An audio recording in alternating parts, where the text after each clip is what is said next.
एमिति नुआ नुआ गप देखिबा पई आम चैनल को सब्सक्राइब करंतु।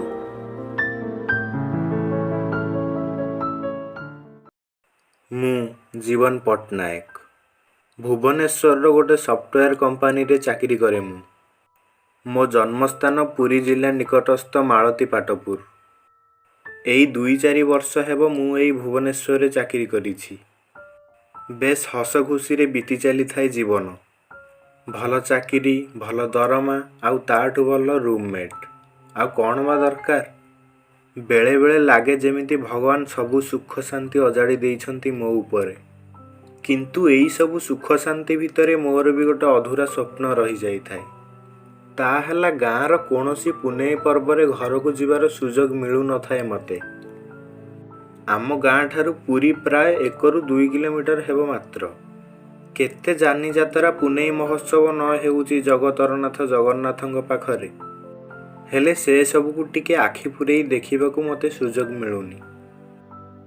जेबे गोटे छुट्टी नहीं घर को जीवा कथा कहिले एचआर सार कहिबे ए मासरे बहुत काम बाकी रहिलानी, से सब को मास शेष सुद्धा सारिबाकू पड़िबो। आउ तुमे जीवा कथा कहूच, तापरे आउ कोन काम न करी आउ किछि चारा नाही।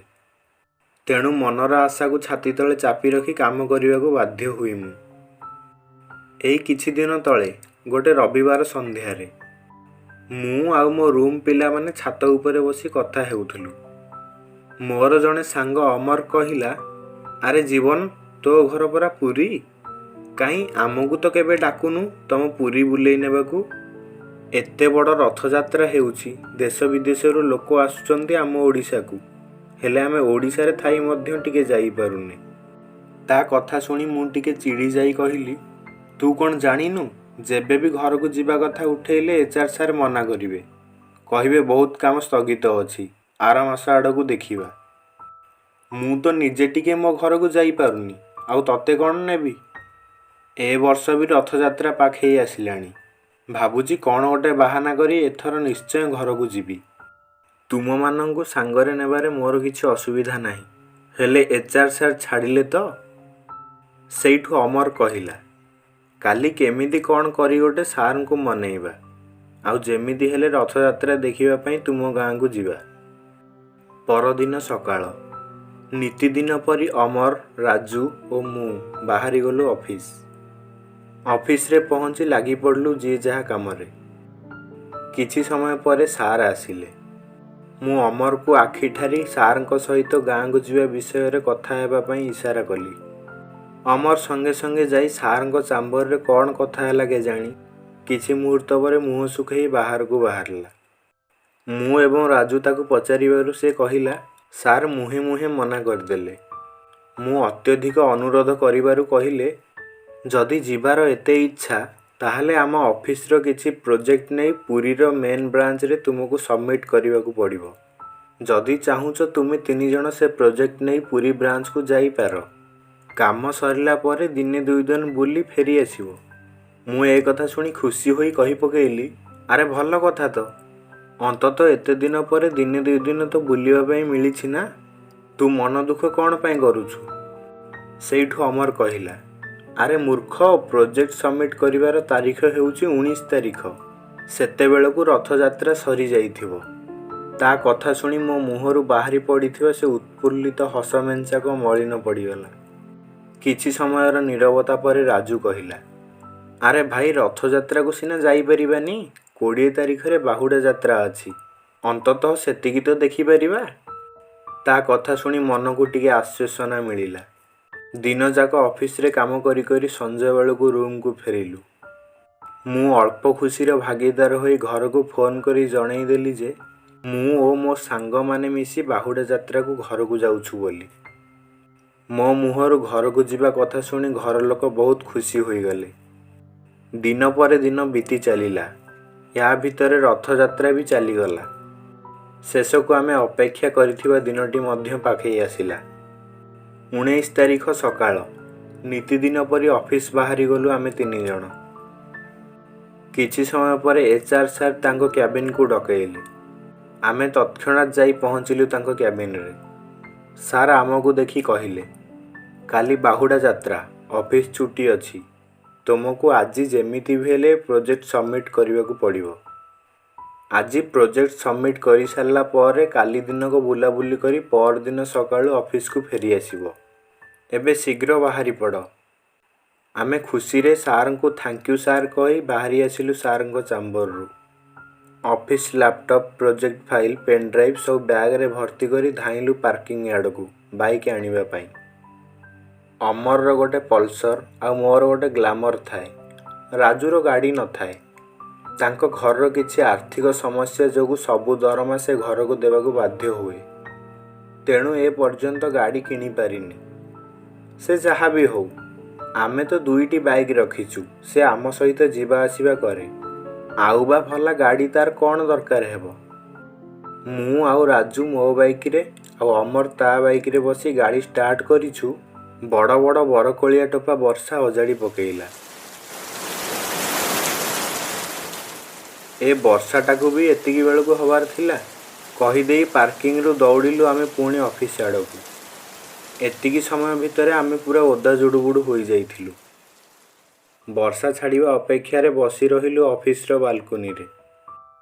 दिन 3टा बाजी सारी थाए हेले वर्षा छाड़िबार ना नेउ न थाए।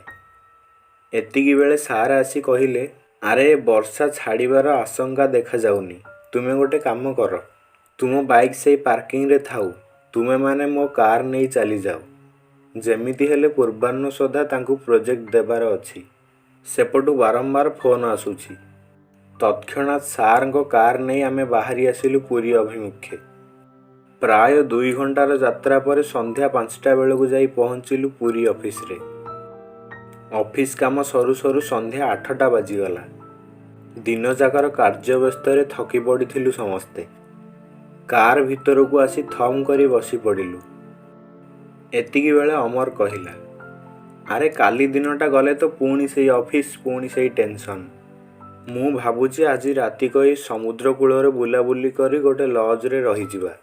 काली बाहुडा यात्रा देखि सारिबा परे तुम घर को जिबा। तुम घरे काली राति को रही पर दिन सकाळु भुवनेश्वर बाहरी जिबा। ता कथारे समस्ते एकमत हेलु। पाखरे थिबा गोटे होटेल ले किछि खाई देई बाहरी पड़लु बुलाबुली करिबा पई। एमिति सहर जाक बुलाबुली करी सारिबा परे शेषकु जाई पहुँचिलु समुद्र कूलरे। प्राय राति 1:30 बाजी सारी थाए। समुद्र कूल सुनसान। काँ भाँ राजरास्ता रे पीसीआर भ्यान देखिबाकू मिलु थाए। मु कहिली अरे अमर राजू चल केउ एक लॉज को जाई गोटे रूम नहीं सोई पड़िबा। राति बहुत हेलाणी। हेले अमर कहिला एते दिन पर व्यस्तबहुल जीवन भितर बाहरी केते सुंदर नील जगाटे पाइछे। ता पुणी जगतरनाथ जगन्नाथंक धामरे। आउ तू कहूचु जाई सोई पड़िबा। तुमे जदि जिबार अछि जाओ किंतु मोर समुद्र कूलर ठंडा परिवेश को छाड़ी जीवाकू आदौ इच्छा नाही। अवश्य से जहा कहिला से भी निराट सत्य। ए समुद्र कूलर ठंडा माहौल को छाड़ी जीवाकू काहार भी मन बळेइबनी।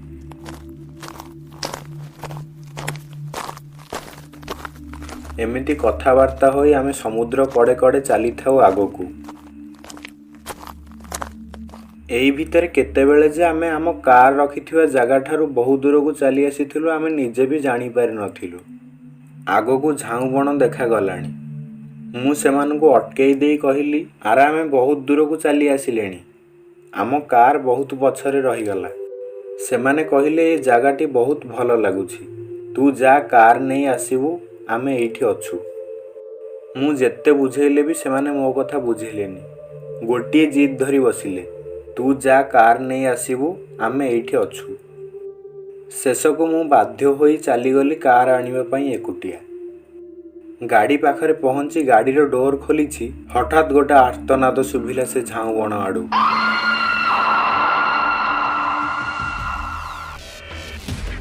मो देहटी शीतेई उठिला। कार स्टार्ट करी फुल स्पीड रे चलैली झाऊ बण आडकू।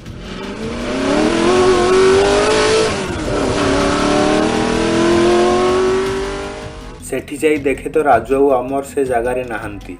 आगकू झाऊ गछरे परिपूर्ण जंगल। से भीतर को कार जीवार तो प्रश्न उठुनी। तेणु मु गाड़ी रु ओल्है मोबाइल फ्लाश लगई दौड़िली जंगल आड़कू।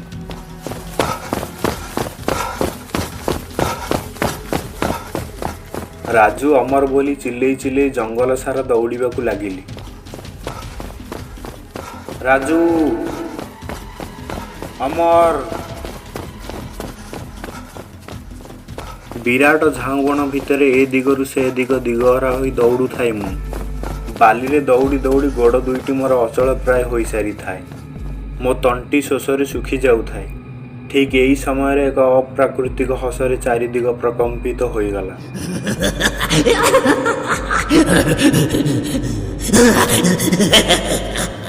ସେ ବିକଟାଳ ହସର କମ୍ପନରେ ମୁଁ ଥମ୍ କରି ଟଳି ପଡ଼ିଲି ସେ ଝାଉଁବଣର ଜର୍ଜରିତ ବାଲି ଉପରେ।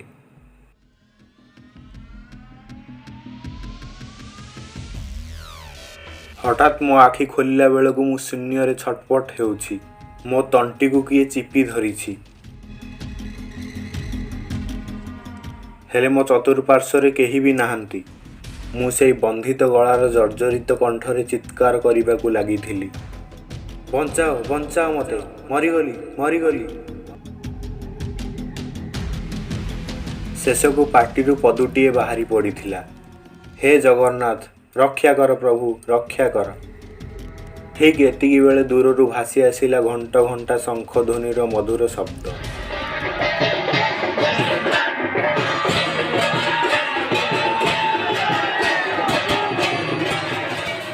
ଶବ୍ଦ ଶୁଭିବା ମାତ୍ରେ ମୁଁ ଦମ୍ କରି ତଳେ ପଡ଼ିଲି। ଲାଗିଲା ଯେମିତି ମୋତେ ଜାବୁଡ଼ି ଧରିଥିବା ଅଦୃଶ୍ୟ ଶକ୍ତିଟି ହଠାତ୍ ଛାଡ଼ିଦେଲା। ମୁଁ ତଳେ ପଡ଼ି ଶୋଷରେ ଆଉଟୁ ପାଉଟୁ ହେଉଥାଏ। କିଛି ସମୟ ପରେ ଦୂରରୁ କିଛି ପାଦ ଶବ୍ଦ ଶୁଭିଲା।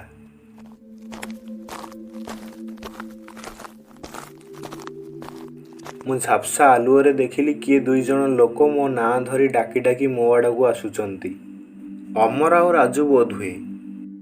ଆସ୍ତେ ଆସ୍ତେ ସେମାନେ ମୋ ପାଖାପାଖି ପହଞ୍ଚିଲେ। ତାଙ୍କ ହାତରେ ଥିଲା ଗୋଟେ ପାଣି ବୋଟଲ ଆଉ ଗୋଟେ ବିସ୍କେଟ୍ ପ୍ୟାକେଟ୍। ଅମର ତଳେ ବସି ପଡ଼ି ମୋ ମୁଣ୍ଡକୁ ତା କୋଳରେ ରଖି ମୋତେ ପାଣି ପିଆଇଲା। ରାଜୁ ଆଉ ଅମରକୁ ମୁଁ ଆଖି ଆଗରେ ଦେଖି ଟିକେ ଆଶ୍ୱସ୍ତି ଲାଭ କଲି।